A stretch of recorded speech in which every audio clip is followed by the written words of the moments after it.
গোপন খবরের ভিত্তিতে অভিযান চালিয়ে মলয়নগর বাইপাস সংলগ্ন এলাকা থেকে দ্রৌপদী বর্মন নামের এই বাংলাদেশি মহিলাকে আটক করে শ্রীনগর থানার পুলিশ। ঘটনায় মহিলাকে জিজ্ঞাসাবাদের পরে উঠে আসে চাঞ্চল্যকর তথ্য।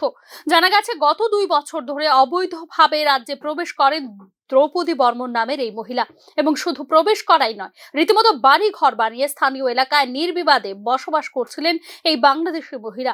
কোনো ধরনের প্রামাণ্য নথি ছাড়াই কিভাবে প্রশাসনের চোখকে ফাঁকি দিয়ে একজন ভিন দেশের নাগরিক রাজ্যে দীর্ঘদিন ধরে বসবাস করছেন, সংশ্লিষ্ট ঘটনায় স্বভাবতই উঠে এসেছে এই জ্বলন্ত প্রশ্ন। উল্লেখ্য, সাম্প্রতিক সময়ে রাজ্যের বিভিন্ন সীমান্ত দিয়ে অনুপ্রবেশের সময় পুলিশ ও সীমান্ত রক্ষীদের হাতে ধরা পড়ছে প্রচুর বাংলাদেশি নাগরিক, যাদের মধ্যে একটা বড় অংশ বাংলাদেশের রোহিঙ্গা শরণার্থী। সীমান্ত এলাকায় মানব পাচারের জন্য কাজ করছে বেশ কয়েকটি সক্রিয় চক্র। নিরাপত্তা বলয় ডিঙিয়ে রাজ্যে বাংলাদেশি নাগরিকদের এমন রমরমা অনুপ্রবেশের ঘটনায় হুমকির মুখে রাজ্যের সার্বিক নিরাপত্তা।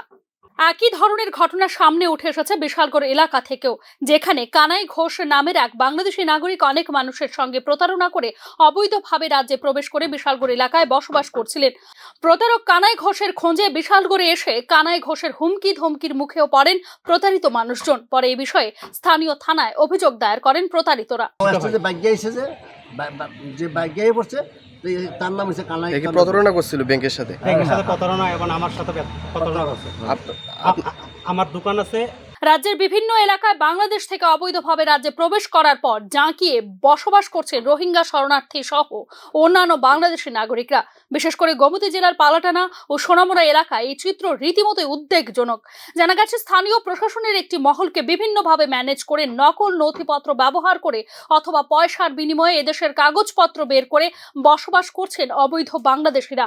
তাদের সাহায্য করার জন্য বিভিন্ন লেভেলে কাজ করছে সংগঠিত একটি চক্র।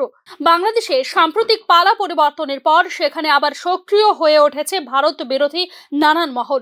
এই পরিস্থিতিতে রাজ্যে অবৈধ অনুপ্রবেশ ও বাংলাদেশিদের বসবাসের ঘটনা শুধু উদ্বেগজনক নয়, রাজ্যের সার্বিক আইন শৃঙ্খলা পরিস্থিতির ক্ষেত্রে একটি বিরাট ভূমিকা হয়ে দেখা দিয়েছে। এ রাজ্য থেকে মানব পাচারকারীকে আটক করে নিয়ে গেছেন এনআইএ আধিকারিকরা। রাজ্যে অবৈধ অনুপ্রবেশের চ্যালেঞ্জকে রাজ্য পুলিশ ও বিএসএফ কিভাবে দমন করতে পারে, তাই এখন দেখার বিষয়। Bureau report, news now.